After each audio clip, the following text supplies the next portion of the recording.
ሰላም ጤና ይስጥልኝ እንደምን አላችሁ ሳምንታዊ የጤናው በቤቱ ፕሮግራማችን አሁን ጀምሯል እንደተለመደው በርከት ያሉ እንግዶችን እዚህ ስቱዲዮ ጋብዘናል ዛሬ ከቲቪ መንገር በተያያዘ ሰፋ ያለ ውይይት እናደርጋለን በ0112744235 ላይ ደውሉ ምላሽ ማብራሪያ ወደ እናንተ የምናደርስ ይሆናል ከፕሮግራሙ ጋር አማራ ተመስገን ነኝ አብራችሁ እንድትቆዩ ግብዣዬ ነው እንግዶቼ እንኳን ደህና መጣችሁ ቀደም ሲል ስደዋወል በተለይ ፕሮፌሰር ባየን ያው ከጎንደር ዩኒቨርሲቲ ስለመጡ እንግዲህ ከአዲስ አበባ ነው ብዙዎቹ እንግዶቼና ከአዲስ አበባ ወጣ ያለ እንግዳ ሳገኝ ተወሰነ ደስ ብሎኛል በዚሁ አጋጣሚ ከፕሮፌሰርን ጀምርና ራሳችሁን እስኪ አስተዋውቁልኝ እሺ አመሰግናለሁ ባየ ገላው እባላለሁ በጎንደር ዩኒቨርሲቲ የሕክምና ሳይንስ ኮሌጅ የማይክሮባዮሎጂ ትምህርት ክፍል መምህርና ተመራማሪ መልካም እንግዲህ ጎንደር ዩኒቨርሲቲ በተለይ ከጤናው ዘርፍ ጋር በተያያዘ ቀደም ካሉት ጀምሮ ስሙ የሚነሳ ነውና በዛሬ ለምናነሳው የቲቪ በሽታ መከላከልና መቆጣጠር ላይም እንግዲህ ጥሩ አስተዋጽኦ ይኖራል ብለን እንገምታለን ከርሶ ብዙ ነገር እናገኛለን ለማለት ወዳለው ስለመጡ ከልብ አመሰግናለሁ እኔም አመሰግናለሁ ዶክተር ምህረት እሺ ዶክተር ምህረት በፍቃዱ ባላለው በቅዱስ ጴጥሮስ ስፔሻላይዝድ ኮምፕሬሄንሲቭ ሆስፒታል የውስጥ ደዌ ስፔሻሊስት እንዲሁም ቲቢ ኤችአይቪ ኤክስፐርት እና ግሎባል ሄልዝ ኮሚቴ በሚባል የተራድኦ ድርጅት ውስጥ በቺፍ ክሊኒካል ኮኦርዲኔተርነት አገለግላለሁ እንግዲህ እንደሚታወቀው የቅዱስ ጴጥሮስ ሆስፒታል ከ1961 ጀምሮ ቲቢና እንዲሁም ከ2009 ጀምሮ የቲቢ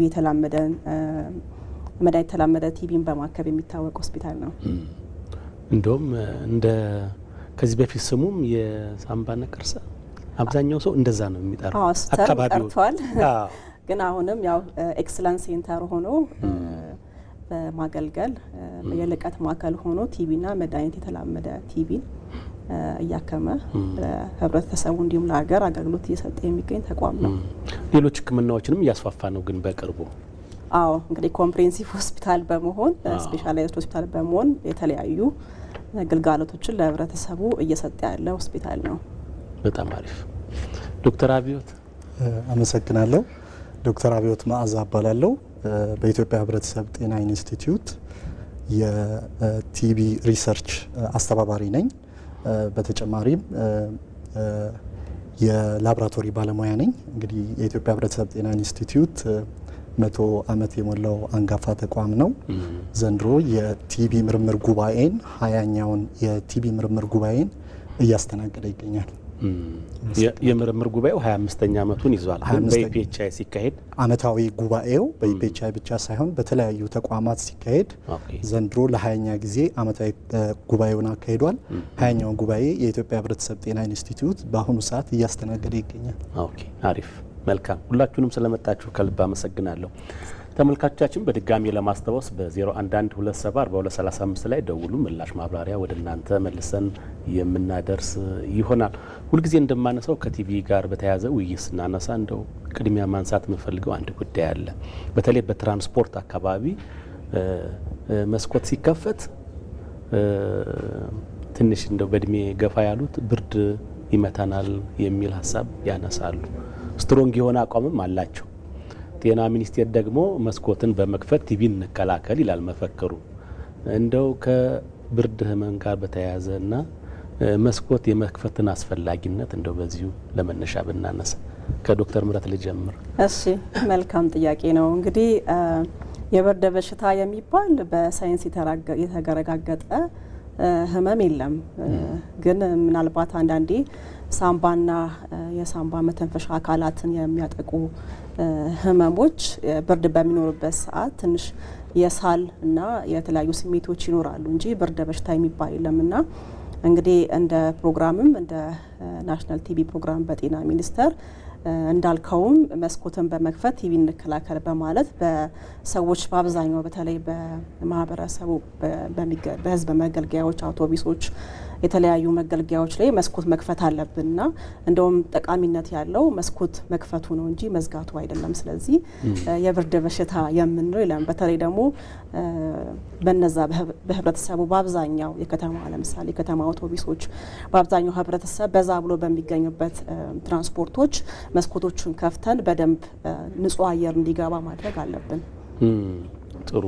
ስለዚህ ህብረተሰቡ ስለ ብርድ በሽታ ሲያነሳ በዋናነት በሳይንስ ያልተደገፈ ነው። እንግዲህ ቀዝቃዛና ሙቀት አየር ሲጋጭ የሚፈጠር አነስተኛ ነገር ይኖረው ይሆናል እንጂ ህመም የለም፣ በሽታ የለም። ይልቅ መስኮት በመክፈት የሚመጣው ጥቅም በጣም ፋይዳ ነው። በተለይ በርከት ያሉ ተሳፋሪዎች በሚጓጓዙባቸው የትራንስፖርት አማራጮች ላይ የገጠማችሁ ነገር አለ የምትጨምሩን? ከዚሁ ጋር በተያያዘ ፕሮፍ የሚጨምሩኛሉ? እንግዲህ ይሄ መስኮት መክፈት የሚለው ምናልባት የመኪና የሚበር መኪና መስኮት መክፈት ብቻ ሳይሆን የራስን የመኖሪያ ቤትን መስኮት መክፈት የመኖሪያ ቤትን አየር እንዲገባበት ማድረግ። ምክንያቱም የቲቢ በሽታ መተላለፊያው ዋናው መንገድ የትንፋሽ የታመመ ሰው ሲስል ሲያስነጥስ በሚፈጠሩ በአየር ላይ በሳስፔንድ በእንግሊዝኛ ሳስፔንድ ነው የሚባለው በሚያደርጉ ኤሮሶል ይባላሉ። በእነኚህ ኤሮሶሎች ምክንያት ነው በሽታው ከታመመ ሰው ወደ ጤነኛ ሰው የሚተላለፈው። ስለዚህ እንግዲህ መኪና ብቻ ሳይሆን መኖሪያ ቤትን መክፈት። ሁለተኛ በማንኛውም ደረጃ ሳል ያለው ሰው በሚስልበት ጊዜ ለሌላው ሰው ጥንቃቄ ሲባል ተገቢውን ጥንቃቄ ማድረግ አለበት ማለት ነው። በተለይ ደግሞ ከኮቪድ ወዲህ አንዱ ያገኘነው ልምድ ምንድን ነው? በተለይ ማስክ የማድረግ ሳል ሲኖር ማስክ የማድረግ ባህል በጣም እያደገ መጥቷል። እነዚህ አማራጮችን መጠቀም ያስፈልጋል። ከዚህ ጋር ተያይዞ በማንኛውም የህብረተሰብ አገልግሎት መስጫ ማዕከላት እንዲሁም በማቆያ ቦታዎች፣ በማረሚያ ቤቶች ተመሳሳይ የሆነ የአየር ዝውውር ያስፈልጋል። በቂ የአየር ዝውውር አየር ከአንድ በኩል ገብቶ በሌላ በኩል መውጣቱን ማረጋገጥ ያስፈልጋል። ከማስክ በተጨማሪ ይሄ የበቂ የአየር ዝውውር የባክቴሪያውን በአየር ላይ ዳይሉት የመሆን በአየር ግፊት ወደ ሌላ አቅጣጫ የመውሰድ ሁኔታዎች ሊኖር ስለሚችል በማንኛውም የህብረተሰብ አገልግሎት መስጫ የተፋፈገ ቦታዎች ላይ በቂ የአየር ዝውውር መኖሩን ማንኛውም አገልግሎት ሰጪዎች ይህንን ማረጋገጥ ይኖርባቸዋል። መልካም፣ አመሰግናለሁ ዶክተር ምህረት። ምናልባት እንደው አሁን ላይ ቲቢ ህመም ላይ እንደው ምን ወቅታዊ ነገር አለ? ምን የተሻሻለ ነገር አለና በየጊዜው የሚለዋወጡ ብዙ ነገሮች አሉ። እንደው ከዛ አንጻር ቲቢ አሁን ምን ላይ ነው? ኦኬ፣ መልካም፣ ጥሩ ጥያቄ ነው። እንግዲህ አሁን የዓለም የቲቢ ቀንን ወይም ደግሞ የወርልድ ቲቢ ዴይን አንድ ላይ እያከበርን በትራክ ኮንፈረንስ እያከበርን እንገኛለን። ዓለም ላይ እንግዲህ በ2025 ግሎባል ሪፖርት ቲቢ በዓለም ላይ ከኮቪድ ቀጥሎ ነምበር 1 ወይም ደግሞ ቅድሚያ ይዞ ከተላላፊ በሽታዎች የሰዎችን ህይወት እየቀጠፈ ያለ ባክቴሪያ ነው። ስለዚህ በ2025 በ10.3 ሚሊዮን የሚሆኑ ሰዎች በዚህ በቲቢ በሽታ ተጠቅተዋል ብለን እናምናለን እንደ ግሎባል ቲቢ ሪፖርት። እንዲሁም ደግሞ 1.3 ሚሊዮን የሚሆኑ በዓለም ላይ ህይወታቸውን አጥተዋል ማለት ነው። ወደ ሀገራችን ስንመጣ ደግሞ በ2025 ግሎባል ቲቢ ሪፖርት 186 ሺህ ሰዎች በዚህ በሽታ ተጠቅተዋል። እንዲሁም ደግሞ 20 ሺዎች የሚሆኑ ህይወታቸውን አጥተዋል ማለት ነው። ወይም ደግሞ በሀገራችን ከ100 ሺህ 141 ሰው ቲቢ ያለበት ብለን እናምናለን። ወደ መድኃኒት የተላመደ ቲቢ ስንመጣ ደግሞ ወደ 2509 የሚሆኑ ሰዎች መድኃኒት የተላመደ ቲቢ ተገኝቶባቸዋል ማለት ነው። እንግዲህ ይሄ የሚያሳየው ምንድን ነው? ከተላላፊ በሽታዎች ቀዳሚነትን ይዞ ከኮቪድ ቀጥሎ የሰዎችን ህይወት በዓለም ላይ እንደውም በሀገራችን እየቀጠፈ ያለ በሽታ ነው ማለት ነው። አሁንም የማህበረሰብ የጤና ችግር እንደሆነ ነው ማለት እንችላለን ቲቢ። አዎ የማህበረሰባችን የጤና ችግር ነው። ምክንያቱም ቲቢ የሚያጠቃው በጣም ፕሮዳክቲቭ ኤጅ የምንለው ወይም ደግሞ ወጣቶችን እንዲሁም ጎልማሳዎችን አምራች የሆኑ የህብረተሰብ አካላትን ነው። ማንኛውንም ሰው ማንኛውም የህብረተሰብ አካል ቲቢ ያጠቃል። ነገር ግን እነዚህን አምራች የሆኑ የህብረተሰብ አካል ስለሚያጠቃ በኢኮኖሚም ይሁን በሶሻል ወይም ደግሞ በማናቸውም እንደ ሀገርም እንደ ግልም እንደ ቤተሰብ እንዲሁም ላላስፈላጊ ወጪ በማጋለጥ እንደገና ደግሞ ኮምፕሊኬሽን የምንለው ላላስፈላጊ የሆነ ውስብስብ የሆነ በሽታ እንዲሁም ደግሞ ለሞት በመጨረሻ በመዳረግ በጣም አስከፊ የሆነ ተላላፊ በሽታ ነው ማለት ነው። መልካም መተላለፊያውን እስኪ ወደ በኋላ መለስን እናነሳለን። ሰሞኑን ግን ትራክ ጉባኤ አመታዊ ቅድም ዶክተር አብዮት እንዳነሳው እየተካሄደ ይገኛል በእኛ ሀገር በኢቢኤችአይ ማዕከል ውስጥ። ትራክ ራሱ ምንድን ነው? ቲቢ ጋር በተያያዘ ያሉትን መረጃዎች በመደገፍ ረገድስ ያለው ሚና ምንድን ነው? ፕሮፌሰር። እሺ አመሰግናለሁ። በጣም ጥሩ ጥያቄ ነው። ትራክ የእንግሊዝኛ አብሪቬሽን ሲሆን ቱበርኩሎሲስ ሪሰርች አድቫይዘሪ ኮሚቴ ማለት ነው። ይሄም የቱበርኩሎሲስ አድቫይዘሪ ኮሚቴ ተጠሪነቱ ለጤና ጥበቃ ሚኒስቴር ሆኖ የኮሚቴው አባላት የዩኒቨርሲቲዎች አሉ። ለምሳሌ የጅማ ዩኒቨርሲቲ ተወካይ ያለው፣ የጎንደር ዩኒቨርሲቲ ተወካይ፣ የአርማወር ማን ሃንሰን ሪሰርች ኢንስቲትዩት ጸሐፊ፣ የኢትዮጵያ ፓብሊክ ሄልዝ ኢንስቲትዩት በቅርብ ጊዜ ቅዱስ ጳውሎስ ከነኚህ ተቋማት የተውጣጣ የከፍተኛ ኤክስፐርቶች የተሰባሰቡበት በጤና ጥበቃ ሚኒስቴር የሚመራ ለጤና ጥበቃ ሚኒስቴር የሳምባ ነቀርሳ በሽታ የምርምር ግብአቶችን የሚያቀርብ ኮሚቴ ነው ማለት ነው። ትራክ እና የትራክን የስራ ሁኔታዎች ምናልባት በቀጣይ ልገልጽ ይችላል። መልካም ወደ ዶክተር አብዮት ልምጣና አሁን በተለይ የኢትዮጵያ ህብረተሰብ ጤና ኢንስቲትዩት የምርምር ተቋም ነው። በረጅም ጊዜ የምናውቀው በእርግጥ በላቦራቶሪው መስክ ነው። እንደው በሁለቱም ዘርፍ ከቲቢ አንጻር እንደው ምን ሚና እየተወጣ ነው እንደ ተቋም? አመሰግናለሁ። እንግዲህ ቅድም ፕሮፌሰር ባዬ እንደተናገሩት እንግዲህ ትራክ የቲቢ ምርምር አማካሪ ጉባኤ የተመሰረተው በፈረንጆቹ አቆጣጠር በ2001 ነው። እንግዲህ እዛ ላይ የኢትዮጵያ ህብረተሰብ ጤና ኢንስቲትዩት አንዱ መስራች አባል ነበረ። ከዛ አንስቶ ምርምሮች እንግዲህ በሮድ ማፕ አቅጣጫ እየተሰጣቸው ለጤና ሚኒስቴር የበኩሉን ድጋፍ ሲያደርግ ቆይቷል። የኢትዮጵያ ህብረተሰብ ጤና ኢንስቲትዩት እንግዲህ በአጠቃላይ በምርምር ዘርፍ ብቻ ሳይሆን በላቦራቶሪም እንደገና የኢመርጀንሲ ማኔጅመንት ፐብሊክ ሄልዝ ኢመርጀንሲ ማኔጅመንት ላይ የሚሰራ። ወደ ምርምሩ ስንመጣ ወደ ቲቢ ምርምር እንግዲህ ኢትዮጵያ ለመጀመሪያ ጊዜ ቲቢ ፕሪቫለንስ ሰርቬይ የዳሰሳ ጥናት የመጀመሪያውን የቲቢ ዳሰሳ ጥናት በ2011 በፈረንጆች አቆጣጠር ማለት ነው፣ በእኛ በ2003 ዓ.ም ሰርታ ለኢትዮጵያም ለዓለምም አበርክታለች። ይሄ በዓለም ጤና ድርጅት እንደ ግብዓትም ተወስዷል። ከዚህ በኋላ ይህንን ጥናት በመጠቀም የጤና ሚኒስቴር የሚያደርጋቸውን የበሽታ መከላከል ስራ በስትራቴጂ እንዲመራ አድርጓል። በተጨማሪም ኦፕሬሽናል ሪሰርቾች በተለይ ደግሞ የቲቢ መመርመሪያ ዘዴዎችን በመገምገምና ለኢትዮጵያም ለዓለምም ያበረከተበት ሁኔታ አለ።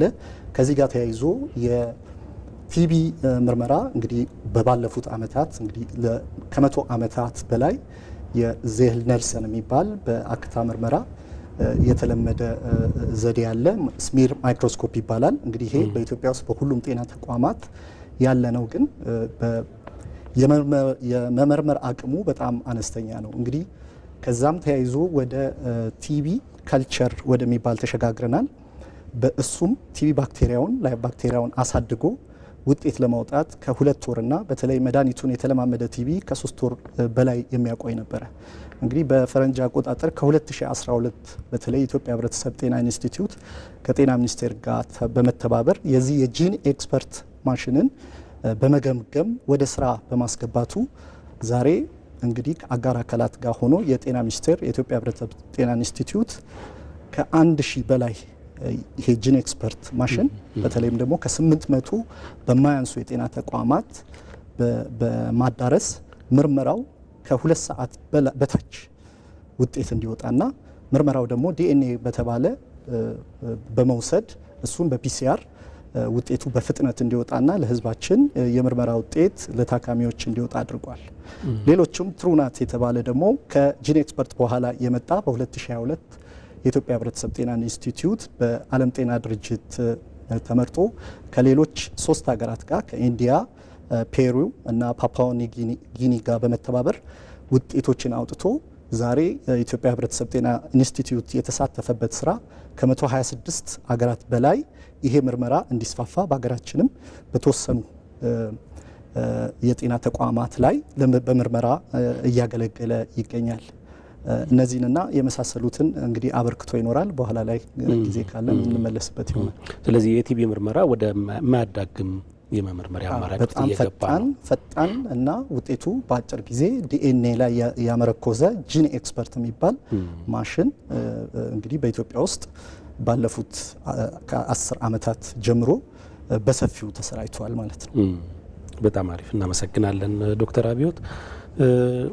ለማስታወስ ያክል ዶክተር ምህረት እንደው ቲቢ እንዴት ነው የሚተላለፈው የሚለውን እስኪ እናስታውስ ለተመልካቾቻችን። አዎ እንግዲህ ቲቢ ባክቴሪያ ቲቢ በአጠቃላይ የሚከሰተው ማይኮባክቴሪየም ቱበርኩሎሲስ በሚባል ህዋስ ነው። እንግዲህ ይሄ ህዋስ የሚያጠቃው አብዛኛው ከ70 እስከ 80% ሳምባን እንዲሁም ደግሞ ማናቸውም የሰውነት አካል ከጥርስ፣ ጸጉር እና ከጥፍር ውጭ ማናችንም አካል ሊያጠቃ ይችላል። ስለዚህ የቲቢ ባክቴሪያ የሚተላለፈው በትንፋሽ ነው። እንግዲህ አንድ ሰው በበሽታው የተጠቃ ወይም ደግሞ የተያዘ ሰው በሚያስልበት፣ በሚያስነጥስበት፣ በሚያወራም እንዲሁም በሚዘፍንበት በአጠቃላይ ከሳምባ በሚወጣው ትንፋሽ አየር ዶኒፕሬት ኒኩላይ በሚባል ባክቴሪያውን በያዘ የትንፋሽ አካል ወደ ጤነኛው ሰው ይተላለፋል ማለት ነው። ስለዚህ የቲቢ ባክቴሪያ ወይም ደግሞ ህመም ልንያዝ የምንችለው በትንፋሽ ነው ማለት ነው። እንግዲህ አንዳንዴ በህብረተሰቡ አንድ ላይ በመጠጣት የተለያዩ እቃዎችን ሼር በማድረግ ወይም ደግሞ በመከፋፈል ይላሉ። ግን ይሄ ሳይሆን በትንፋሽ ነው የሚተላለፈው። መልካም፣ ከልብ አመሰግናለሁ ዶክተር። ለመጀመሪያ ያክል ይሄን ካነሳን ደግሞ እስኪ አፍታ ማስታወቂያ ሰምተን እንመለሳለን። መልካም ተመልካቾቻችን፣ እየተከታተላችሁ የምትገኙ ሳምንታዊ የጤናው በቤቶ ፕሮግራማችን ነው። ዛሬ ከቲቢ ህመም ጋር በተያያዘ ነው ሰፋ ያለ ሀሳብ አስተያየት እያነሳን የምንገኘው። ከአፍታ ማስታወቂያ በኋላ ደግሞ ተመልሰን እንገናኛለን።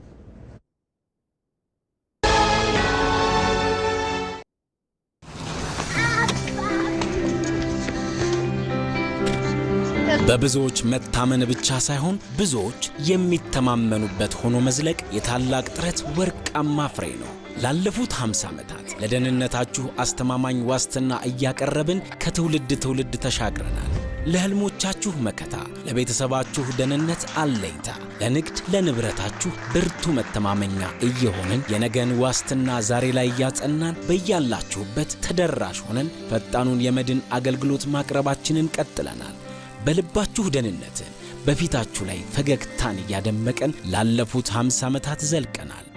በካበተ ልምዳችን ላይ ብቃትን ጨምረን የመድን አገልግሎታችንን ከመጪው ዘመን ጋር አዘምነን በተሻለ አቅም ልናገለግላችሁ ተዘጋጅተናል። ስኬቶቻችንን እየዘከርን የወደፊቱን እንቀይሳለን። የነገን ዋስትና ዛሬ ላይ ያጸና አስተማማኝ አጋሮ የኢትዮጵያ መድን ድርጅት።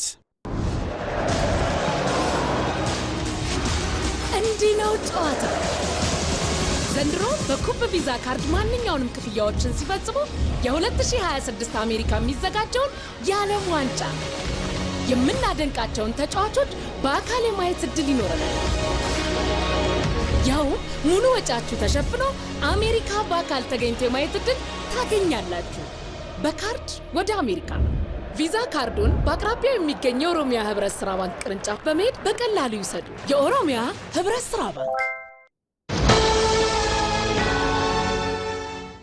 ተመልሰናል። ጤናው በቤቶ ነው እየተከታተላችሁ የምትገኙ። ዳይሬክተራችን መስመር ላይ ተመልካች እንዳሉ እየነገረኝ ነው። ሄሎ፣ ጤና ይስጥልን። አብረ ይስጥልን። ማን እንበል? ከየት ነው? ጎሳዬ ደምስ ይፈቃል። እሺ ጋሽ ጎሳዬ ሀሳቦትን ይቀጥሉ። ሀሳቤ ያው በቀኝ በኩል እና በዚህ በቃ የሆነ ውስጥ ጎኔ ላይ እንደ ቁስለት ይሰማኛል። ግን ከአንድ ጊዜም ሁለቴ አልትራሳውንድ ተነስቼ ምንም አይታይም ማለት አልትራሳውንድ ተነስተዋል? ኦኬ። ዶክተር ምህረት ተጨማሪ የምትጠይቂያቸው ጋሽ ጎሳዬ? አዎ ምናልባት በቀኝ በኩል በውጋት ነው ያሉኝ አይደል? በቀኝ በኩል እንደ ቁስለት ኦኬ፣ በቀኝ በኩል በደረቱት በኩል።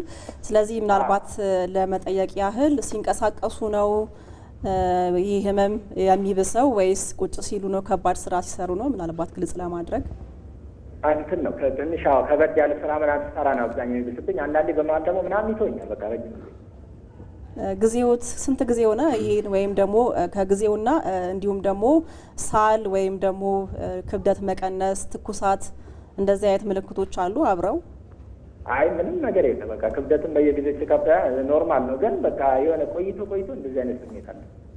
አዎ እንግዲህ ከቲቢ ጋር በተያያዘ ቲቢ እንግዲህ አንድ ከሳምባ ቀጥሎ የሚያጠቃው የፕሉራል ቲቢ ወይም ደግሞ የምንለው የሳምባን የሚሸፍነው ሽፋን ነው። ይሄ እንግዲህ በአብዛኛው ደረት ህመም ሊያመጣ ይችላል። ነገር ግን ይሄንን ህመም ምንድነው የምናደርገው? ሄደው ምርመራ በአግባቡ ምርመራ ሰጥተው አክታ ወይም ደግሞ አክታ ውስጥ ካልተገኘ ደግሞ አንዳንዴ ራዲዮሎጂክ ምርመራ የምንላቸው አሉ። እነዚህ ምርመራዎች እንደ ኤክስሬ አንዳንዴ እስከ ሲቲ ስካንም እንሄዳለን። ስለዚህ እነዚህን ምርመራዎች አድርገው እንዲሁም ደግሞ ቲቢ ብቻ አይደለም የደረት ህመም የሚያመጥ የተለያዩ ህመሞች ሊያመጡ ይችላል። ስለዚህ እነዚህን ለይቶ እንዲሁም ደግሞ ተጓዳኝ ህመሞችም ካሉ እነዚህን እየታከሙ መቀጠል አለቦት ብዬ አስባለሁ። ምናልባት ግልጽ ያልሆነ ነገር ካለ ወደ አድማጫችን መመለስ እንችላለን። ዶክተር አብዮት ምናልባት ኢፒኤችአይ መጥተው ይመርመሩ ጋሽ ጎሳዬ መምጣት ይችላሉ። ምናልባት ግን በሚመጡበት ሰዓት ከሐኪም የመመርመሪያ የላቦራቶሪ ማዘዣ ወረቀት ይዘው ቢመጡ፣ ነገር ግን ወደ ኢፒኤችአይ መምጣት ላይጠበቅባቸው ይችላል። ቅድም እንደተናገርኩት የላቦራቶሪ ምርመራ ተስፋፍቷል። መስፋፋት ብቻ አይደለም፣ ህብረተሰቡ ባለበት አቅጣጫ ኔትወርክ ተደርገዋል። ስለዚህ በአቅራቢያው ባለው የጤና ጣቢያ ወይም ሆስፒታል ማነጋገር ይችላሉ። ምናልባት እንኳን እዛ ናሙናው መስጠት ችለው ናሙናው ነው እንጂ መምጣት ያለበት እሳቸው መምጣት አይጠበቅባቸውም። የኢትዮጵያ ህብረተሰብ ጤና ኢንስቲትዩት ከኢትዮጵያ ፖስታ አገልግሎት ጋር በመተባበር ናሙናዎች በቅብብሎሽ ስለሚመጣ መምጣት ላይጠበቅባቸው ይችላል። ምናልባት እንግዲህ እሳቸው አልትራሳውንድ ተነስተዋል። ያው ሐኪሞችም ምንም እንደሌለን የነገሯቸው ቲቢ ሊጠረጥሩ ይችላሉ ዶክተር? አዎ እንግዲህ በአብዛኛው ፕሪዘምፕቲቭ ቲቢ ወይም ደግሞ በቲቢ የሚጠረጠሩ ሰዎች በአብዛኛው ምልክት ያላቸው ቅድም እንደተናገርኩት እንግዲህ ቲቢ ሳል ነው። መጀመሪያ አካባቢ ሳል ይኖራል። ሳል ደረቅ ሳል ነው የሚጀምረው እና ደግሞ ከጠዋት የሆነ ደረቅ ሳል፣ ከዛ ደግሞ ያው አክታ ያለው ሳል ይጀምራል። እንዲሁም ደግሞ ድካም፣ ማላብ፣ ማታ ላይ ትኩሳት፣ ምክንያታዊ ያልሆነ ክብደት መቀነስ፣ እነዚህ ምልክቶች ካሉ ወደ አቅራቢያ ወዳለው የጤና ተቋም ሄዶ መታየት ያስፈልጋል። አንዳንዴ ደግሞ ሳልም ላይኖር ይችላል። እንግዲህ ቲቢ ከሳምባ ውጪ ከ20 እስከ 30% ከሳምባ ውጪ ያሉ አካላቶችን ቅድም እንዳልኩት ፕሉራል ቲቢ አብዛኛው የደረት ህመም ወይም ደግሞ የደረት ፕሉራይቲስ የሚያመጣ ነው። እንዲሁም ደግሞ ለምሳሌ እንደ አጥንት፣ አንጀት፣ ልብን፣ አንጎልን፣ ህብረሰስር የምንለው የስፓይናል ቲቢ የተለያዩ አካላትን ቲቢ ሊያጠቃ ይችላል እና አንዳንዴ ቲቢ ሳልም ላይኖረው ይችላል። ይህን መጠንቀቅ አለብን። ስለዚህ በሽታው በተከሰተበት ቦታ አንጻር ምልክቶችን ሊያሳዩ ይችላል። ለምሳሌ የአጥንት ቲቢ ሲሆን ያው አጥንት ድካም መሆን፣ እንዲሁም ደግሞ የአጥንት በትክክል አለመራመድ ወይም ደግሞ መራመድ አለመቻል፣ እንዲሁም ደግሞ ጉብታ፣ የአጥንት ዲፎርሚቲ የምንለው ሊያመጣ ይችላል ማለት ነው። ስለዚህ ቲቢው በተጠቃው አካል ምልክት እናያለን፣ ግን በአብዛኛው ሳል ነው። ከዚህ ውጭ ከሆነ ደግሞ ሄደን ምርመራ ማድረግ አለብን። እንግዲህ በአብዛኛው ኤክስትራ ፐልመናሪ ቲቢ የምንለው ደግሞ ከሳምባ ውጭ የሆነ ህመም የሚጠቁት በደማቸው ውስጥ HIV ያሉ ወይም ደግሞ እንደ ህጻናት በተለይ ከ5 ዓመት በታች የሆኑ ህጻናት እንዲሁም ደግሞ ኢሚኖ ኮምፕሮማይዝ የምንላቸው የሰውነት መከላከላቸው በጣም ዝቅተኛ የሆኑ ሰዎች የማሳል ምልክት ሳያሳዩ ወይም ደግሞ ለምሳሌ ቲቢ የምንለው 2 ሳምንትና ከዛ በላይ ነው። በኤችአይቪ በደማቸው ያሉ ሰዎች ውስጥ እስከዛ መጠበቅ የለብንም። ስለዚህ አንዳንዴ ከሳምባ ውጭ ያሉ አካላትንም ስለሚይዝ ቲቢ ሄደን መመርመር በአግባቡ መመርመር አለብን ማለት ነው። አሁን እንግዲህ ጋሽ ጎሳዬ ምናልባት ወደ ፒኤችአይ ናሙናቸውን ልከው ቲቢ ሊሆን ይችላል በሚል ሐኪማቸውን አማክረው በድጋሚ ናሙናቸውን መላክ ይችላሉ፣ ማረጋገጥ ይችላሉ። ዶክተር ምረት በዚሁ አጋጣሚ እንደው ምልክቶቹን የቲቢ ምልክቶች እያነሳሳች ላይ ነበር። አሁን በተለይ ከሳምባ ውጭ ያሉት ብዙ አይነት ናቸውና እንደው በድጋሚ ብታብራሪልኝ ለተመልካቾች እነዚህ ምልክቶች ሲኖሩ በቀጥታ ወደ ጤና ተቋም ሄደው ወደ አቅራቢያቸው ምርመራ እንዲያደርጉ። እንግዲህ የቲቢ አስከፊነት ለዛ ነው ሳምባን ጨምሮ ማናችንም የሰውነት አካል ሊያጠቃ ይችላል። በተለይ ደግሞ በአብዛኛው ጊዜ ከሳምባ ውጭ የሆኑ አካሎች ሲጎዱ ቶሎ ያለመገኘት ህብረተሰቡም ከግንዛቤ አንጻር የመቆየት ነገር ሊኖር ይችላል እና ቶሎ ያለመገኘት እድሉ ከሳምባ ውጭ ያለ ቲቢ እድሉ የጨመረ ነው። ስለዚህ እንግዲህ ከሳምባ ውጭ ንፍፊቶችን ቲቢ ሊምፋድናይትስ የምንለው አንገታችን ጋር፣ ብብታችን ጋር፣ ንፍፊታችን ጋር የሚገኙ ንፍፊቶች አሉ።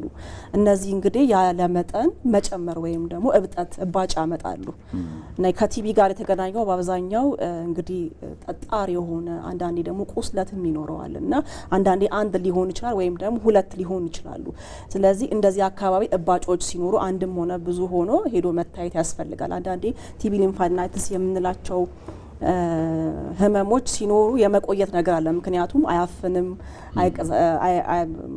አይቆረቁርም። ስለዚህ የመቆየት ነገር አለ። ስለዚህ እንደዚህ አይነት ነገሮች ከዚህ ውጭ ደግሞ እንግዲህ ሌላ የአንጀት ቲቢ ነው። የአንጀት ቲቢ የምንለው ላያስል ይችላል። አንዳንዴ ለምሳሌ ተቅማጥ ሊሆን ይችላል፣ ሆድ ህመም ሊሆን ይችላል። አሳይተስ የምንለው የውሃ ክምችት በሆዳችን ውስጥ ሊኖር ይችላል። ሌላው ደግሞ በጣም አስከፊና ለሞት ከሚዳረጉት ውስጥ አንዱ ቲቢ ሜኒንጃይትስ የምንለው አንጎልና የአንጎል ሽፋን እንዲሁም ደግሞ አከርካሪ ስፓይናል ቲቢና አጥንት ለምሳሌ የሰውነት ክብደታችን የሚያርፍበት እንደ የጎን አጥንቶችና የመገጣጠሚያ አጥንቶች ላይ ቲቢ ሊከሰት ይችላል ማለት ነው። ስለዚህ እነዚህ አካባቢዎች ላይ ምልክትና ህመም ስናይ ቲቢ ነው ባንልም በቲቢ ተጠርጥሮ ሕክምና ሊደረግ ይችላል ማለት ነው። ስለዚህ ቲቢ አይንንም ጨምሮ ለምሳሌ በቅርብ ያየነው ታካሚያችን አንድ ወጣት ልጅ ባያዎቹ የምትገኝ የአይን ቲቢ ወይም ደግሞ ኦኩላር ቲቢ ለብዙ ጊዜ ብዙ ቦታ ታክማ ወደኛ ሕክምና ቦታ መድኃኒት የታመመ ቲቢ ለመታከም በመጨረሻ መታለች እና ቲቢ ማንኛውንም አካል ሊያጠቃ ይችላል ማለት ነው። ከኛ እንግዲህ ከህብረተሰቡ የሚጠበቀው ምንድነው? ማንኛውንም ምልክት ሲያይ፣ ማንኛውም ህመም ከጤና ውጪ ወይም ደግሞ የሆነ እንግዳ ነገር ሲያይ ወደ አቅራቢያ ወዳለው ሕክምና ሄዶ ቶሎ መታየት አለበት ማለት ነው። በጣም አሪፍ ዶክተር፣ ከልብ አመሰግናለሁ። ተመልካቾቻችን እንግዲህ ሰሞኑን ዓለም አቀፉ የቲቢ ህመም ቀን እየተከበረም ግንዛቤም የተፈጠረ ይገኛል። የተለያዩ ኮንፈረንሶችም እየተካሄዱ ይገኛሉ። የምርምር ውጤቶችም ይፋ እየተደረጉ ይገኛሉ። ከዛ ጋር እያይዘን ነው እንግዲህ ቲቢን ዛሬ ወደ ውይይት ወደ እናንተ ያመጣ ነው። ሌላ ተመልካች መስመር ላይ እንዳለ ዳይሬክተራችን እየነገረን ነው። ሄሎ፣ ጤና ይስጥልን። ሄሎ፣ ጤና ይስጥልኝ። ማንም በል ከየት ነው? ቅጣው ተክለማርያም ባላለኝ ከዚሁ ከአዲስ አበባ ነው። አመሰግናለሁ። እሺ፣ ሀሳቦትን ይቀጥሉ። እንግዲህ ዛሬ የቲቪ ወር ነው። የቲቪ ቀንም እየተከበረ ነው። እኔ እንደ ግለሰብ ከዚህ በፊት ለረጅም ጊዜ ሆስፒታል ተኝቼ ቲቪ ታክሜ የዳንኩ ሰው ነኝ። ከዛሬ ከ7 ዓመት በፊት መድኃኒቱን የተለማመደ ቲቪ ተብዬ ቅዱስ ጴጥሮስ ሆስፒታል ላይ ለ2 ዓመት ያህል ሕክምናን ተከታትያለሁኝ። ከዛ በኋላ ደግሞ እንደዚህ ኤክስዲአር ተብሎ ደግሞ ተጨማሪ ሌላ 1 ዓመት ጨምሬ በጠቅላላ ድምሩ ወደ 3 ዓመት ሆስፒታል አሳልፌያለሁ። ሁለተኛ መድኃኒቶቹ በጣም ብዙ ነበሩ መወስዳቸው እና በየቀኑ መርፌ መወጋት ይጠበቅብኝ ነበረ። ከዛ በኋላ ነው ድለን እንግዲህ አሁን ኦርጋኒክ ሄልዝ ኬር ሰርቪስ የሚባል አገር በቀል የሆነ በቲቪ ታክመን የዳንን ሰዎች ህብረተሰብን የሚያገለግል ቲቪ መከላከልና መቆጣጠር ላይ የሚሰራ ድርጅት መስርተን ያለፉትን 5 ዓመታት እያገለገልን ነው የምንገኘው። የዛ ድርጅትና ስራ አስኪያጅ ሆኜ ነው እያገለገልኩ የምገኘው። እንግዲህ ቲቪ አሁንም ዶክተር እየገለጹት እንደነበረ በሁሉንም አካል ያጠቃል፣ ግን አብዛኛውን 80% የሚሆነው ሳምባን ያጠቃል። እኛም ታክመን የዳነው በሳምባ ቲቪ ነው። መድኃኒቱ ሲለምድ ደግሞ የበለጠ አስከፊ ይሆናል። መድኃኒቱ በተለያየ አጋጣሚዎች ይለምዳል። አንደኛ መድኃኒት አቆራርጦ መውሰድ ወይ የዳንን ይመስለና ስናቋርጠው ወይ መድኃኒቶቹ ጊዜያቸው ያለፈባቸው ሲሆኑ ወይ በትክክለኛው ዶዝ ሳይወሰዱ ሲቀር በእነዚህ በሚመስሉትና ሌላኛው ደግሞ አስከፊ የሚሆነው ከዚህ በፊት በቲቪ ታክሞ የማያውቅ ሰው እንኳን ቢሆን ቀጥታ መድኃኒቱን ከተለማመደ ቲቪ ካለበት ሰው በትንፋሽ በሚያስነጥስበት ጊዜ በሚወጡት ባክቴሪያዎች ቀጥታ መድኃኒቱን የተለማመደ ቲቪ ወይም ደግሞ መልቲ ድራግ ሬዚስታንስ ቱበርኩሎሲስ የምንለውን የባክቴሪያ አይነት ቀጥታ አንድ ሰው ሊያገኝ ይችላል። እኔም አጋጣሚ እንደሱ ነበረ የሆነው። ከዛ መድኃኒቶቹን ከባድ ነው የሚሆኑት፣ ሳይድ ኢፌክትም አላቸው። በእኛ ጊዜ እስከ 2 ዓመት ነበር። አሁን እንኳን መርፌውም ቀርቷል። የ9 ወርና የ6 ወር መድኃኒትን የተለማመደ የቲቪ ሕክምናዎች አሉ። ግን ቢሆንም እሱም ትንሽ መድኃኒቶቹ ኮምፕሊኬትድ ናቸው። ብዙ አይነት መድኃኒቶች ስለሚወሰዱ ከተለያዩ የጎንዮሽ ጉዳት ጋር ሆኖ ነው የምንከታተለው። ስለዚህ ቲቪ በትንፋሽ የሚተላለፍ እንደመሆኑና እንደ አገራችን ደግሞ በደንብ ሰዎች በግንዛቤ ያልጨበጡበት ኦልሞስት ወይ ከ29,000 ሰዎች በላይ በአመት እንደ ኢትዮጵያ እናጣለን። ሰዎችም ህይወት እናጣለን። ዛት ሚስ በየቀኑ ከ57 ሰው በላይ በቲቪ ምክንያት በሞት እናጣለን። ስለዚህ ከፍተኛና ሊድ ወደ በገዳይነቱ በሀገራችን ቀዳሚ ስፍራ ላይ ያለ የበሽታ አይነት ነው። ሌላ ምንድነው? መከላከል ይቻላል። አሁን ምንድነው ሕክምናው አለ።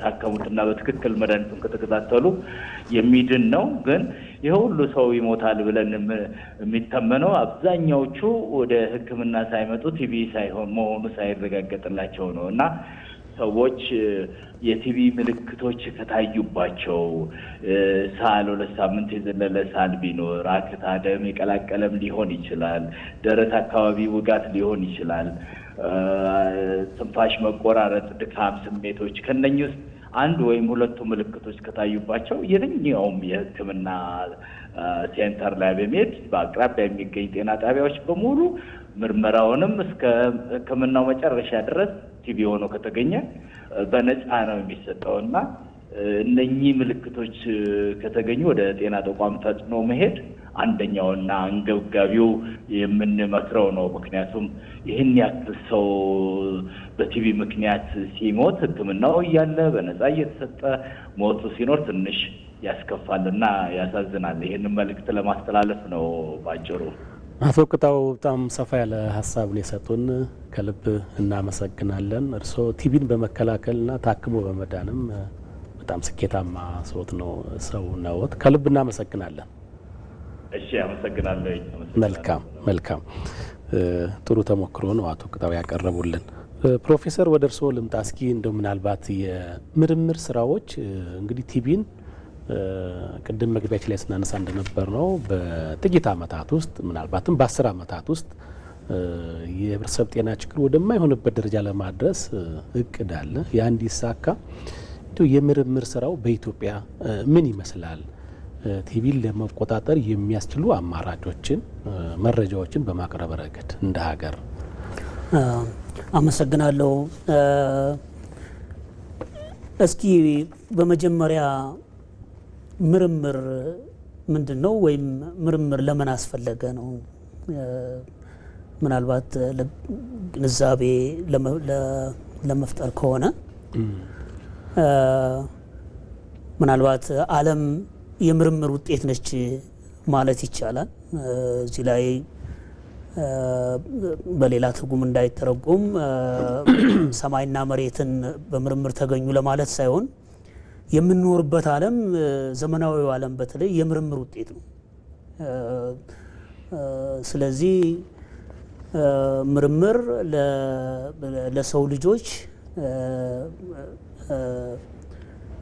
በሰው ልጆች ላይ የሚከሰቱ ችግሮችን ለመፍታት ተመራማሪዎች አቅደው ተደራጅተው ገንዘብ መድበው አከናውነው የሚያገኙት ውጤት ይሆናል ማለት ነው። በዚህ መሰረት የቲቢ በሽታ በዓለም ላይ በከፍተኛ ደረጃ ምርምር ከተካሄደባቸው በሽታዎች አንዱ ነው ብሎ መናገር ይቻላል። በመሆኑም ዓለም ሊያነቃቃ በሚችል ደረጃ ቲቢን በ2023 ለማጥፋት እቅድ አለ ማለት ነው። ምናልባት የቲቢን ታሪክ ብናይ መጀመሪያ ለቲቢ በሽታ ምንም አይነት መድኃኒት አልነበረም። እንደውም ከዚህ የተነሳ ኮንሳምፕሽን የሚባል ስም ነበረው። ቲቢ የያዘው ሰው አንዴ ይያዛል፣ ወይ በፈጣሪ ቸርነት ይድናል፣ አለበለዚያ ምንም ሳይረዳ ህይወቱን የሚያጣበት ጊዜ ነበረ። ነገር ግን ዓለም በሳይንቲስቶች ጥረት በቲቢ በሽታ ላይ በሚደረግ ምርምር በአሁኑ ጊዜ ቅድም ታካሚው እንደተናገሩት የቲቢ በሽታን አይደለም በሽታ ያልተላመደውን ቲቢ በሽታ የተላመደውን የቲቢ በሽታ አክሞ ማዳን ተችሏል ማለት ነው። ከዚህ አንጻር እንግዲህ ቅድም እንደተባለው ከዛሬ 25 ዓመት በፊት ጀምሮ የቱበርኩሎሲስ የምርምር ቱበርኩሎሲስ ሪሰርች አድቫይዘሪ ካውንስል ነበር የሚባለው። አሁን ቱበርኩሎሲስ ሪሰርች አድቫይዘሪ ኮሚቴ በጤና ጥበቃ አማካይነት ተቋቁሞ ላለፉት አመታት የምርምር ስራዎችን ሲያካሂድ ቆይቷል። ምናልባት የመጀመሪያዎቹን አካባቢ የምርምር አጀንዳዎች ለመጥቀስ ቢያስፈልግ የቲቢ በሽተኞችን በትክክል ዲያግኖስ አለማድረግ ወይም ሚስድ ቲቢ ኬዝስ ነበሩ የመጀመሪያዎቹ ችግሮች። በ2000 በፈረንጅ አቆጣጠር ከ2000 እስከ 2005 አካባቢ የነበረው ችግር ይሄ ሚስድ ቲቢ ኬዝስ ለምን ሆነ በኢትዮጵያ ነው እንግዲህ የምርምሩ ስራ።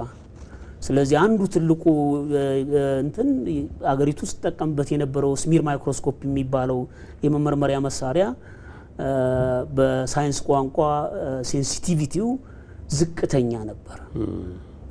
ቢሎ ከ50% በታች ነበር። ከዛ ስለዚህ ይሄን መተካት ያስፈልጋል። በዚህ ምክንያት እንግዲህ የጤና ሚኒስቴርና ኤፒኤችአይ የአርማወር ሃንሰን ሪሰርች ኢንስቲትዩት እንደዚህ ከመንግስት ጋር በመተባበር በአሁኑ ጊዜ ከዛች ስሚር ማይክሮስኮፒ ወደ ከፍተኛ ደረጃ የመመርመር አቅምን በማሳደግ ተችሏል ማለት ነው። ለምሳሌ የጤና ባለሙያዎችንም ሄልዝ ኤክስቴንሽን ወርከርስ የሚባሉትንም ስለ ቲቢ በሽታ የነበራቸውን ግንዛቤ ማሳደግ ሌላው ታርጌት ነበረ። ቲቢ በሽታ ባለባቸው ሰዎች በቤት ውስጥ እና ቅድም ስናወራው እንደነበረው በትራንስፖርት በመሳሰሉት መልኩ ኮንታክት በሚባለው ደረጃ እንዳይተላለፍ የማድረግ የምርምር ስራ፣ ከዛ ቀጥሎ ደግሞ አሁን ቅድም ሲወራ የነበረውን የመድኃኒቱን የተላመደ የቲቢ በሽታ ላይ የሚደረግ የምርምር ስራ፣ ለዚህ የሚሆን የብሔራዊ ሰርቬላንስ ናሽናል ድራግ ሬዚስታንት ቲቢ ሰርቬላንስ ማካሄድ፣ ቅድም ዶክተር አብዮት እንደገለጸው ኤችአይቪ ባለባቸው ሰዎች ላይ የቲቢ በሽታ ምን ይመስላል፣ ለምሳሌ 40% የኤችአይቪ በሽተኞች የቲቢ በሽታ እንደነበረባቸው በኢትዮጵያ ውስጥ የመሳሰሉትን ከዛም ኦፕሬሽናል ሪሰርች የሚባለውን ከ2005 ጀምሮ ከ2015 ጀምሮ በማካሄድ እና የመሳሰሉትን የሪሰርች ሁኔታዎች በማደራጀት እና አመታዊ ጉባኤ በማካሄድ ለጤና ጥበቃ ሚኒስቴር ግብአት ያቀርባል ማለት ነው። ትራክ ከሞላ ጎደል የትራክ እንቅስቃሴ ባጭሩ ይሄንን ይመስላል ማለት ነው። ጥሩ። ቅድም ዶክተር አብዮት በተለይ ከላብራቶሪ ጋር በተያያዘ እያነሳልን ሀሳቦች ነበሩና በተለይ እንደ ጂን ድረስ የመመርመር ነገር ያለው በተለይ ኮንፊርማቶሪ የሆነ የመመርመሪያ አማራጮች ድረስ መድረሱን የሚያሳይ በተለይ በኢፒኤችአይ በኩል በአጠቃላይ አሁን የቲቢ ምርመራ እንደው ምን ደረጃ ላይ ደርሷል? በተለይ ዘመኑ ያፈራው እንደ አርቲፊሻል ኢንቴሊጀንስ የመሰሉ ባህሪ ውስጥ የሚገኙ ደግሞ እንደዚህ ተለለቅ ያሉ የአይጥ የመመርመሪያ የመደገፊያ አማራጮች ጋር በተያያዘ እንደው አሁን ቲቢ ምርመራ ምን ላይ ነው? አመሰግናለሁ። እንግዲህ ከዚህ ከሪሰርቹ ፕሮፌሰር ባዬ ጋር ለመጨመር እንግዲህ አብዛኛውን ብለውታል። እነዚህ የምርምር ባለፉት አመታት ከተሰሩ ምርምሮች እንደው ላቅ ካሉት ደግሞ እንግዲህ ህብረተሰባችንን እንግዲህ በቲቢ በሽታ ተይዘው ሕክምና ላይ ያሉት ቅድም ቅጣው ተክለማርያም ለመግለጽ እንደሞከረው ወደ 18 ወራት የሚፈጅ የመድኃኒቱን የተለማመደ ሕክምና መድኃኒት ለመውሰድ ይፈጅ የነበረውን ወደ 6 ወር ዝቅ እንዲል እንግዲህ የተሰራው ዓለም አቀፍ ጥናት አሁንም በኢትዮጵያ ነው የተሰራው አርመር ሃንሰን ሪሰርች ኢንስቲትዩት። ይህም እንግዲህ የመድኃኒት የመውሰድ ጊዜውን እና መድኃኒቱን ላይ በተደረገ የክሊኒካል ትራያል እንዲያጥር ሆኗል ማለት ነው። እንግዲህ ወደ ተሻሻሉ የመመርመር ዘዴዎች ስንመጣ እንግዲህ አንደኛው አንተ እንደጠቀስከው ኤአይ ማውንትድ ቸስት ኤክስሬይ ነው። እንግዲህ ኤአይን በመጠቀም በኢትዮጵያ ውስጥ እንግዲህ ሙከራ ሲደረግ ነበረ። ያ ሙከራ ለውጤት በቅቶ ኢትዮጵያ እንግዲህ በ220 ተቋማት ላይ ወይም ደግሞ ይህንን ኤአይ ማውንትድ ቸስት ኤክስሬይ በማስፋፋትና ለምርመራ ለስክሪኒንግ በመጠቀም ላይ ትገኛለች። በተጨማሪም አሁን ቅድም ከጠቀስኩት ከጂን ኤክስፐርት በተጨማሪ አሁን ላይ ዓለም የደረሰበት ሆል ጄኖም ሲኩዌንሲንግ የሚባል ማሽን ባለፉት 3 እና 4 ዓመታት በኢትዮጵያ ሕብረተሰብ ጤና ኢንስቲትዩት በማስገባት የጄኖሚክስ ኤንድ ባዮኢንፎርማቲክስ ኮር ሴንተር በማቋቋም ይሄንን የኤክስዲአር ቲቢ እና ፕሪ ኤክስዲአር ቲቢ የመጨረሻው ደረጃ የቲቢ መድኃኒቱን የተለማመደ የመመርመርና ውጤቱንም የመተንተን ለፕሮግራም ጥቅም እንዲውል ስርጭቱ ምን ይመስላል፣ ምን አይነት ዝርያ ነው የሚለውን ድረስ የመመርመር እገዛ እያደረገ ነው። በተለይም ባለፉት 1 ዓመታት ውስጥ ወደ 10 የሚደርሱ ውጤቶችን ለጤና ጥበቃ አብቅቷል።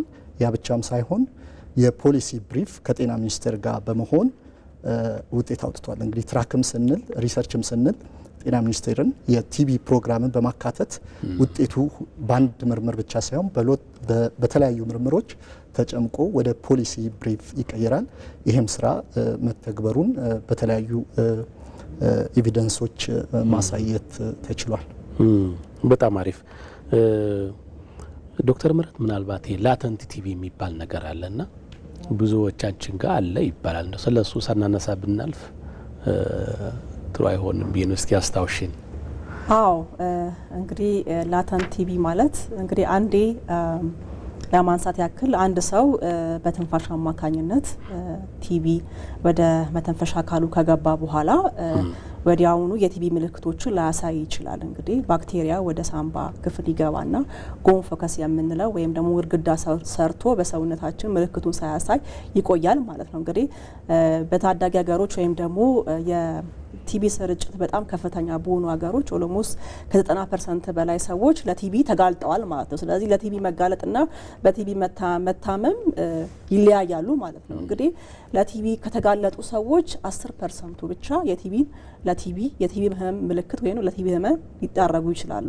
ከእነዚህዎቹ ደግሞ 50%ዎቹ በሚቀጥሉት 18 ወራት ወይም ደግሞ 2 ዓመት ውስጥ የቲቢ ምልክትን ቶሎ ያሳየው። ከነዚህ የቲቢ ምልክት ቶሎ ከሚያሳየው ህብረተሰብ ማዕከል ደግሞ ኤችአይቪ በደማቸው ያሉ እንደ ስኳር፣ ዲያቤቲስ የምንለው ሲጋራ የሚያጨሱ እንዲሁም ደግሞ የሰውነት መከላከላቸው የተጎዳ ሰዎች ምልክቱን ቶሎ ሊያሳዩ ይችላሉ። ከዛ ውጭ ግን በሰውነት ውስጥ ቲቢ ጎንፎከስ የምንለውን ሰርቶ በሰውነታችን ውስጥ ሊገኝ ይችላል ማለት ነው። እንግዲህ ብዙ ጊዜ ያው ቱበርኩሎስ ስኪን ቴስት ነው የምንሰራውና በአብዛኛዎቹ ይሄ ምርመራ ምንድነው የሚያሳየው በቆዳችን ላይ በምናደርገው ምርመራ ምልክቶቹን ሊያሳይ ይችላል። ያ ማለት ደግሞ ቲቢ ተያዝን ተጋለጥን እንጂ ቲቢ ተያዝን ማለት አይደለም። ስለዚህ ላተንት ቲቢ የምንለው ተጋልጠናል፣ ነገር ግን ለቲቢ ህመም ወይም ደግሞ በሽታ ምልክቱ አልታየብንም ወይም ደግሞ ሕክምና አያስፈልገንም ማለት ነው። ስለዚህ በአብዛኛው እንደውም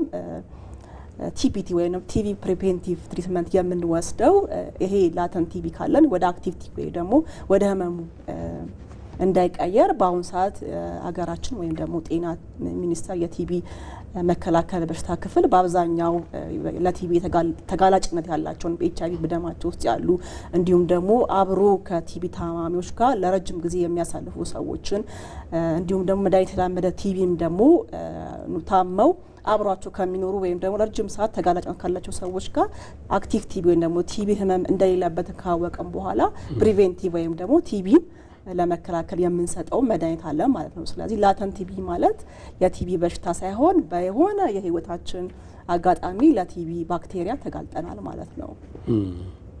ስለዚህ ሰውነታችን መጨመር ይቻል ይሆን? እሺ ፕሮፍ በደስታ አሁን ሌተንት ቲቢ ማለት አንድ ሰው የቲቢ ባክቴሪያ ያለበት ሰው ሲስል ይሄ ባክቴሪያ ወደ ጤነኛ ሰው ይተላለፋል።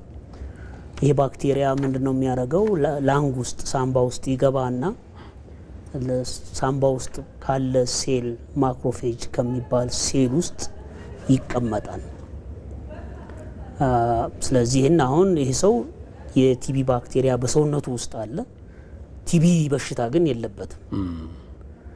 በመሆኑም ይሄ ሌተንት ቲቢ የሚባለው ችግር ያለበት ሰው ለሌላ ሰው አያስተላልፍም በሽታውን ወደ ሌላ ሰው አያስተላልፍም። ቅድም ዶክተር እንዳለችው ግን አጋላጭ ነገሮች ለምሳሌ ተጓዳኝ እንደ ኤችአይቪ አይነት በሽታ ከያዘው ወይም በማልኑትሪሽን የሚጠቃ ከሆነ ይሄ ባክቴሪያ አጋጣሚ ሁኔታ አገኘ ማለት ነው እና ተራብቶ የቲቢ በሽታ ሊያመጣ ይችላል። ይችን ለመጨመር ነው። ቲቢ የሚያስይዘን እንግዲህ ሰውነታችን የኛ ሁናቴም ነው እንደማለት ነው።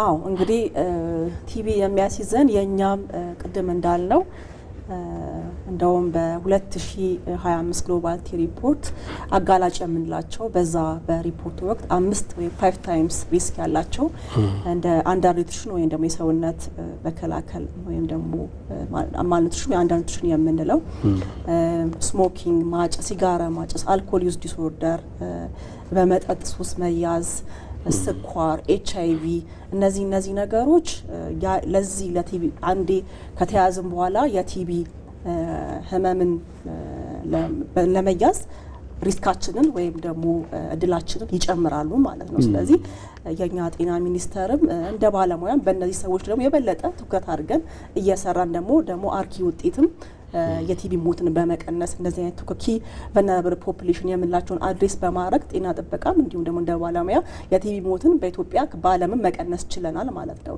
ስለዚህ እነዚህ ምልክት ያሉባቸውን ሰዎች አድሬስ አድርገን መስራት አለብን ማለት ነው። በጣም ጥሩ አሪፍ ሀሳብ ነው ዶክተር፣ ከልብ አመሰግናለሁ። ተመልካቾች የታተላችሁ የምትገኙት ጤናው በቤት ነው። ዛሬ ከቲቢ ምን ጋር በተያያዘ ነው ሀሳብ አስተያየት እያነሳን የምንገኘው። ከፍታ ማስታወቂያ በኋላ ደግሞ ተመልሰን እንገናኛለን።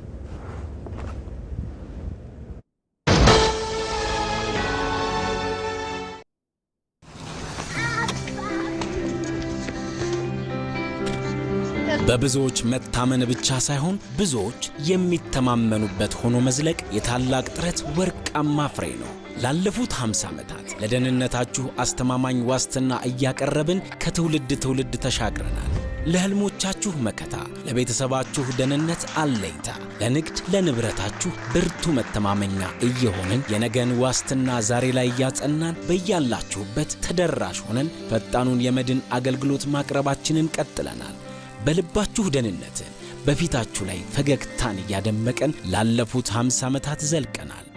በካበተ ልምዳችን ላይ ብቃትን ጨምረን የመድን አገልግሎታችንን ከመጪው ዘመን ጋር አዘምነን በተሻለ አቅም ልናገለግላችሁ ተዘጋጅተናል። ስኬቶቻችንን እየዘከርን የወደፊቱን እንቀይሳለን። የነገን ዋስትና ዛሬ ላይ ያጸና አስተማማኝ አጋሩ የኢትዮጵያ መድን ድርጅት። እንዲህ ነው ጨዋታ። ዘንድሮ በኩብ ቪዛ ካርድ ማንኛውንም ክፍያዎችን ሲፈጽሙ የ2026 አሜሪካ የሚዘጋጀውን የዓለም ዋንጫ የምናደንቃቸውን ተጫዋቾች በአካል የማየት እድል ይኖረናል። ያው ሙሉ ወጫችሁ ተሸፍኖ አሜሪካ በአካል ተገኝቶ የማየት እድል ታገኛላችሁ። በካርድ ወደ አሜሪካ ቪዛ ካርዱን በአቅራቢያው የሚገኝ የኦሮሚያ ህብረት ሥራ ባንክ ቅርንጫፍ በመሄድ በቀላሉ ይውሰዱ። የኦሮሚያ ህብረት ሥራ ባንክ።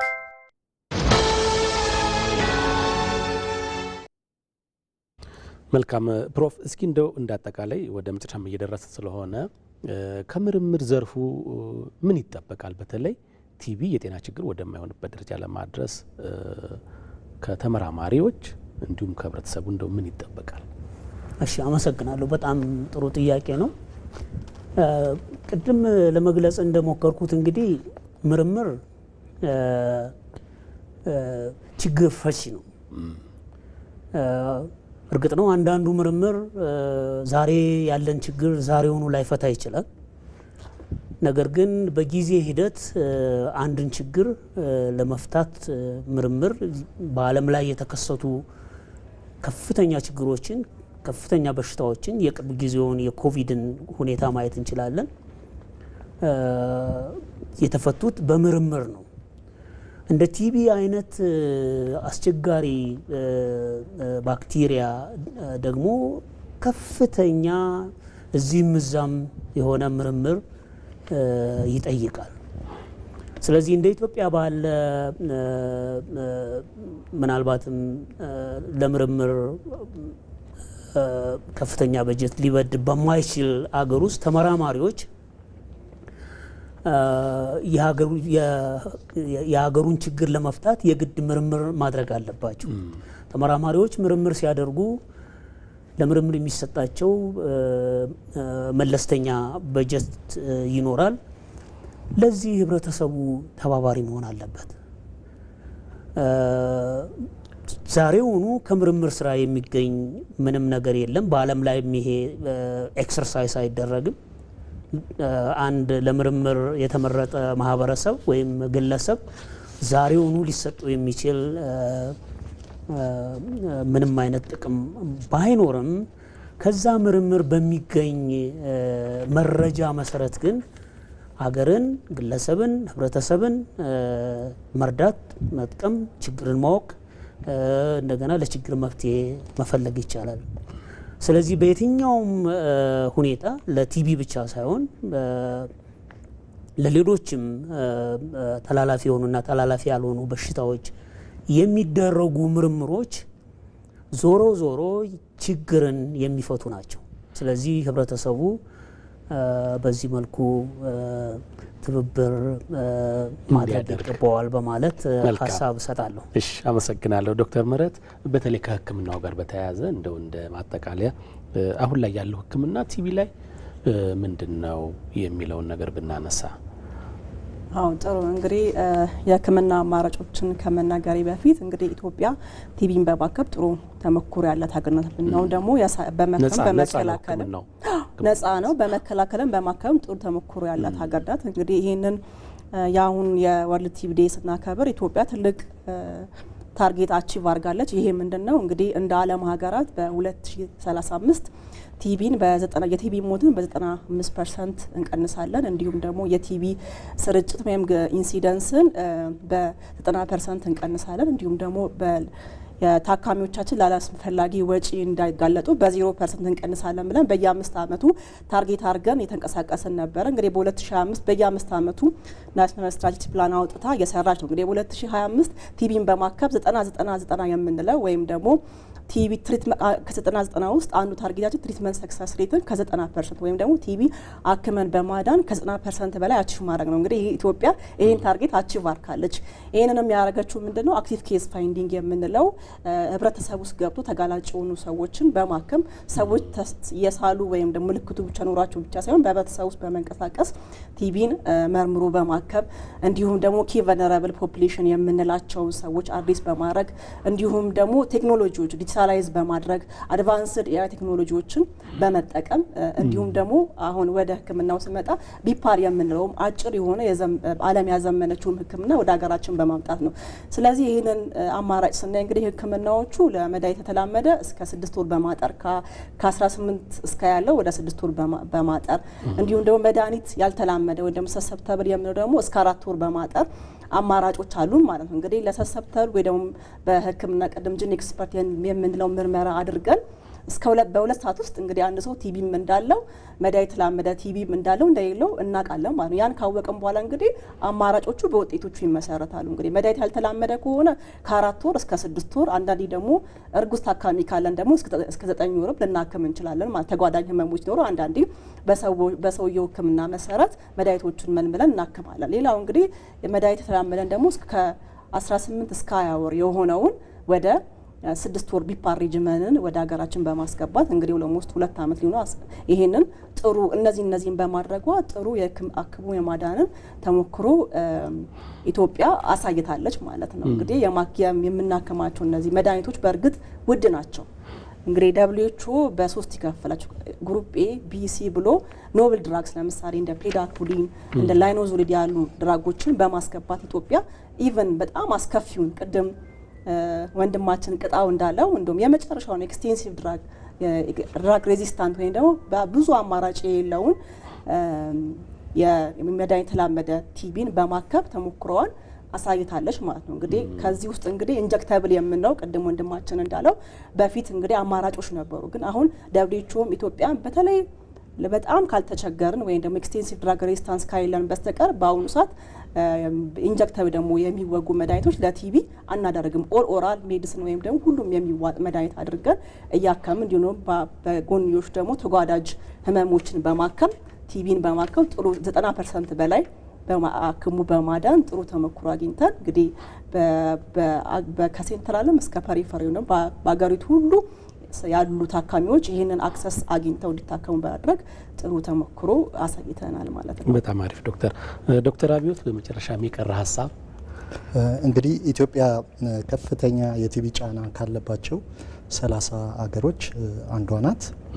እንግዲህ ይህ መሻሻሎች ቢኖሩም አሁንም ኢትዮጵያ በዚህ ዝርዝር ውስጥ ትገኛለች። ስለዚህ ከ15 ዓመት በፊት ባለው መረጃ መሰረት አሁን ያለው ደረጃ ይሄንን ከሆነ አሁን ያለበት ደረጃ ደግሞ ምንድነው የሚለውን እንግዲህ በወደፊት በቀጣይ የኢትዮጵያ ሕብረተሰብ ጤና ኢንስቲትዩት የትራክንም መድረክ ሌሎችም አጋር እንግዲህ ምርምር በቡድን የሚሰራ ነው መስራት ይፈልጋል።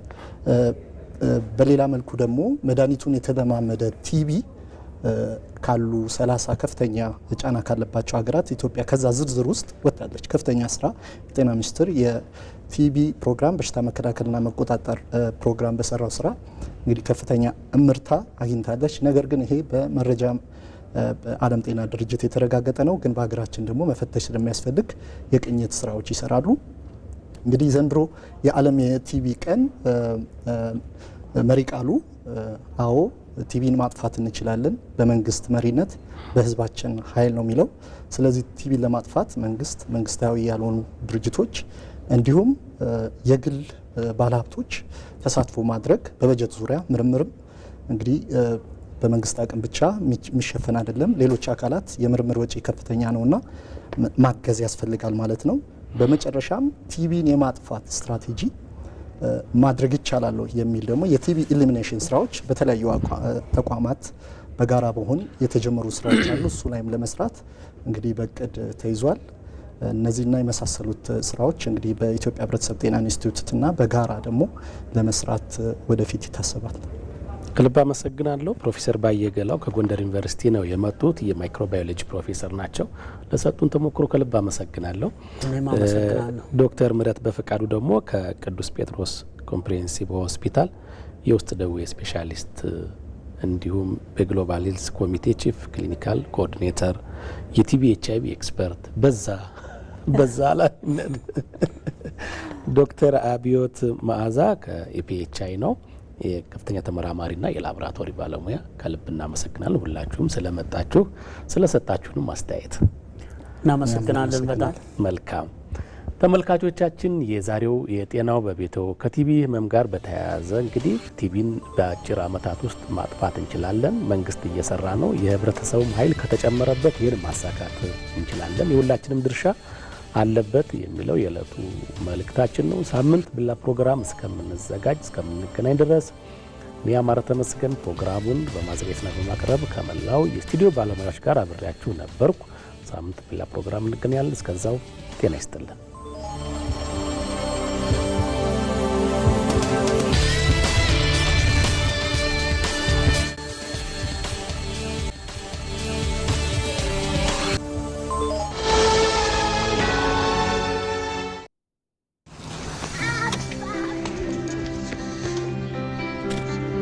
በብዙዎች መታመን ብቻ ሳይሆን ብዙዎች የሚተማመኑበት ሆኖ መዝለቅ የታላቅ ጥረት ወርቃማ ፍሬ ነው።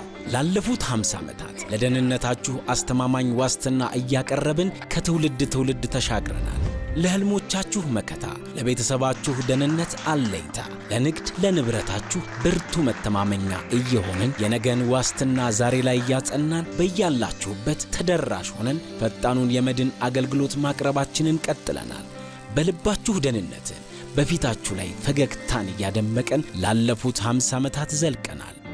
በካበተ ልምዳችን ላይ ብቃትን ጨምረን የመድን አገልግሎታችንን ከመጪው ዘመን ጋር አዘምነን በተሻለ አቅም ልናገለግላችሁ ተዘጋጅተናል። ስኬቶቻችንን እየዘከርን የወደፊቱን እንቀይሳለን። የነገን ዋስትና ዛሬ ላይ ያጸና አስተማማኝ አጋሩ የኢትዮጵያ መድን ድርጅት።